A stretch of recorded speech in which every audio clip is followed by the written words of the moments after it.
Hello, ఎలా ఉన్నారండి? ఇది 50 videos 50 questions and 50 ఆన్సర్స్లో 24th question. ఇది చాలామంది అడుగుతుండేది ఏంటంటే క్వశ్చన్ కామన్గా ఎప్పుడు నేను కంపెనీ మారచ్చు అనేసి. దాన్ని ఒక 3 పాయింట్స్లో మీకు ఎక్స్ప్లెయిన్ చేస్తాను. ఫస్ట్ పాయింట్, ఒకవేళ మీరు చేరిన కంపెనీ ఎంఎన్సీ కాకుండా ఒకవేళ ప్యాకేజెస్ తక్కువ ఉంటే మారి ఈ ప్యాకేజ్ పెంచుకోవడానికి ట్రై చేయొచ్చు. ఓకే. సెకండ్ పాయింట్ వచ్చేసరికి, ఒకవేళ కంపెనీ ఎంఎన్సీ అయినా మీకు అక్కడ రికగ్నిషన్ లేకపోయినా, ప్యాకేజెస్ సరిగ్గా లేకపోయినా మారచ్చు. That is the second point.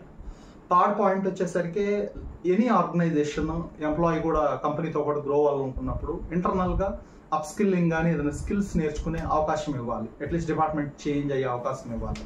Maximum companies ఇవ్వవు, మీకు తెలిసిందే ఆ విషయం. బట్ అలాంటి లెర్నింగ్ ఆపర్చునిటీ ఏమైనా ఉందేమో, డిపార్ట్మెంట్ చేంజ్ చేయమని అడగండి. వీలైతే అవుతుంది, లేదు అంటే you can switch the company with a different profile and for a different job. Definitely మీకు ఈ ఆన్సర్ హెల్ప్ అయిందని నేను అనుకుంటున్నాను. Thank you so much. నేను మీ కిరణ్ కుమార్ సార్ని, rice trainings. Thank you so much.